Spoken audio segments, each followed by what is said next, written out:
हिंदुस्तान की बढ़ती सैन्य ताकत से बौखलाया चीन अब नए नए पैतरे आजमा रहा है। भारतीय सेना ने चीनी सेना को पहले गलवान में पटकनी दी, इसके बाद हाल ही में तवांग में उसके घमंड को फिर तोड़ दिया, जिससे चीन की बौखलाहट और ज्यादा बढ़ गई है। अब चीन भारत से सीधा टकराव न करके नेपाल के रास्ते घेरने की कोशिश कर रहा है और इसी कड़ी में नेपाल में प्रचंड सरकार बनने के बाद चीन अब हिमालय में ट्रेन दौड़ाने की कोशिश कर रहा है। लेकिन भारत भी चीन की हर हरकत पर कड़ी नजर बनाए हुए है और करारा जवाब देने के लिए तैयार भी है। लेकिन चीन की नेपाल में विस्तारवादी साजिश पर बनी ये रिपोर्ट आपको जरूर देखनी चाहिए।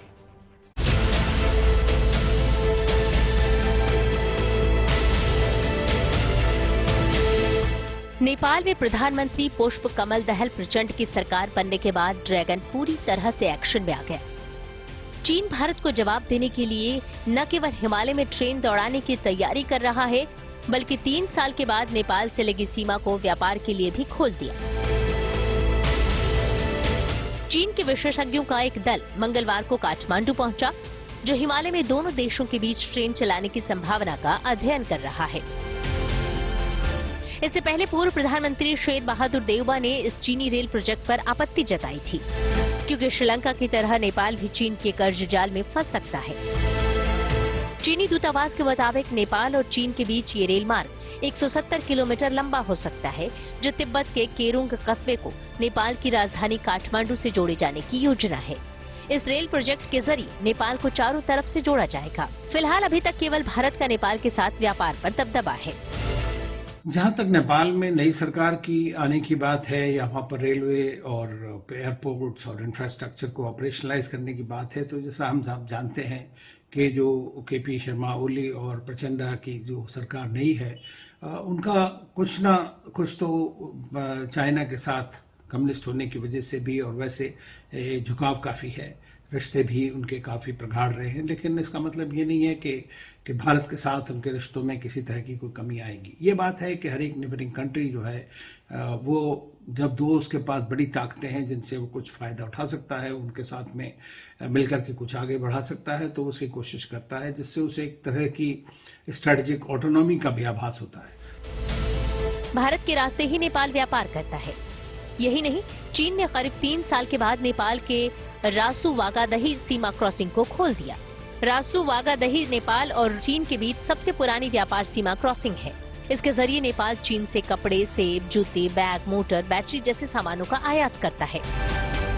ये घटनाक्रम ऐसे समय पर हुआ है जब नेपाल में चीन के इशारे पर नाचने वाले केपी शर्मा ओली के समर्थन से प्रचंड की सरकार बनी है।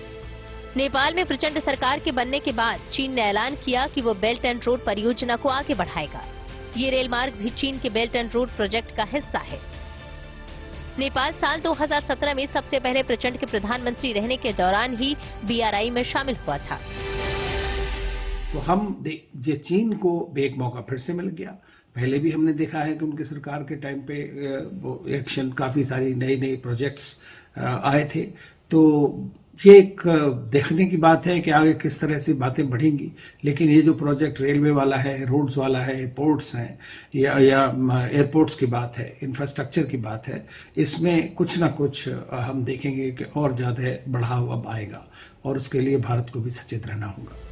वहीं अमेरिका से किनारा कर चुके सऊदी अरब के प्रिंस मोहम्मद बिन सलमान भारत की टेंशन बढ़ा सकते हैं। सऊदी प्रिंस ने अमेरिका को कड़ा संदेश देने के लिए चीन के राष्ट्रपति जिनपिंग का जोरदार स्वागत किया था।